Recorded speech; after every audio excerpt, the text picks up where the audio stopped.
మీదట మా చేతి పనితో చెప్పం. ఇక మీదట చెప్పమంటే అప్పటి వరకు చెప్పారనా చెప్పలేదనా? చెప్పండి, మీరు చెప్పండి, మీరు చెప్పండి. ఇక మీదట చెప్పమంటే అప్పటి వరకు చెప్పారనే కదా. చెప్పారండి. మీరే మా దేవుళ్ళని దేంతో చెప్పారు వాళ్ళు? మా దేవుడని వారు దేనిని దేవుడుగా భావించారు? విగ్రహాల చేతి పని, ఆహారాన్ని వారి చేతి పనిని వాళ్ళు దేవుళ్ళుగా దేవతలుగా భావించారు. మనం ఇశ్రాయేలీలందరూ మూలెకు దేవతకో కదా, అష్టారోతు దేవతకో, దాగోను దేవతకో వీళ్ళకే వీళ్ళు పూజించారని మనం అనుకుంటున్నాం కదా. వీళ్ళు వేటిని పూజించారో అర్థమవుతుందా? వారి కడుపును కూడా వాళ్ళు పూజించారు. వాళ్ళ కడుపే వారి దేవుడుగా ఉన్నాడు. అంతేకాదు వాళ్ళ చేతి పని వారు దేవుడుగా భావించారు. వారి చేతి పనిని వారు దేవుడిగా భావించారు. మనం దేవునికి ఇవ్వాల్సిన సమయాన్ని దేవునికి ఇవ్వకుండా వ్యాపారానికి ఇస్తే మనం కూడా వాళ్ళ లెక్కలోనే ఉంటాం కదా.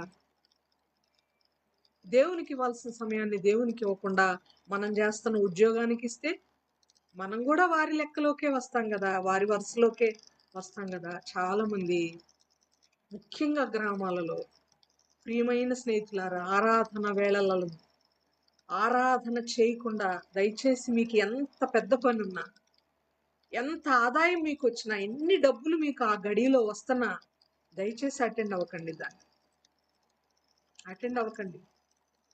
ఆరాధనకి ప్రాముఖ్యత ఇవ్వండి. దేవుని యొక్క మందిరంలో ఆరాధన అనేది చాలా ప్రాముఖ్యమైనది.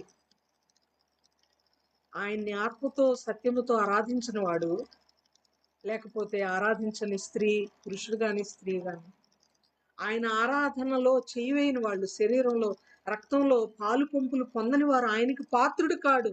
పాత్రుడు కాడు అంటే అర్థం ఏంటో తెలుసా? పరలోకానికి చేరడని అర్థం. నన్ను వెంబడింపున వాడు నాకు పాత్రుడు కాడంటే, పాత్రుడు అంటే ఏంటి? పాత్రుడు అంటే ఏంటంటే పరలోక రాజ్యానికి అర్హుడు కాడు అని అర్థం. లెక్కలో కొట్టేస్తానంటే పరలోక రాజ్యం వెళ్ళే వాళ్ళ లెక్కలో నుండి మిమ్మల్ని కొట్టేస్తానని అర్థం. గుర్తుపెట్టుకోవాలి. ఎంత మనకి ప్రాఫిట్ వస్తున్నా, ఎంత మేలుకరమైనదైనా, ఎంతగా మనకి ఆర్థికంగా ఉపయోగపడేదైనా ఆరాధనను మించింది కాదు. అది గుర్తుపెట్టుకోవాలి. మన చేతి పని, అది కూలి పని అవ్వచ్చు, పొలం పని అవ్వచ్చు, వ్యాపారం అవ్వచ్చు, ఉద్యోగం అవ్వచ్చు, ఇంకొకటి అవ్వచ్చు, టీచింగ్ అవ్వచ్చు, ఇంకొకటి అవ్వచ్చు. ఆదివారం ఉంటే నిర్మోహమాటంగా చెప్పేసాను. ఒకసారి ఒక వాట్సాప్లో నేను ఒక మాట విన్నాను.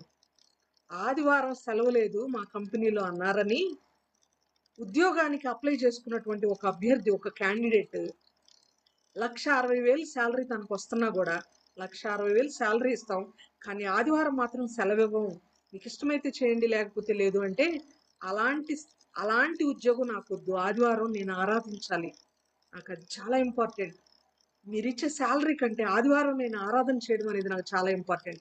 ఆదివారం సెలవు ఉన్న చోటే నేను జాబ్ చేస్తానని ఆ 1,60,000 శాలరీకి నో చెప్పి, ఆ ఉద్యోగానికి నో చెప్పి వెనక్కి తిరిగి వచ్చాడు ఒక విశ్వాసి. వాట్సాప్లో వైరల్ అయింది. Before corona. అలా ఉండాలి మనం. వారి చేతి పనిని వారు దేవుళ్ళుగా, అదే దేవుళ్ళు అంటే అదే ప్రాముఖ్యం, అదే మెయిన్, అదే ఫస్ట్ ప్రయారిటీ అన్నట్టు భావించారు. అది తప్పు అని బైబిల్ సెలవిస్తుంది. మనలో కూడా వారి కడుపే వారి దేవుడు అన్నట్టు మనం ఉంటే మనం సరి చేసుకోం.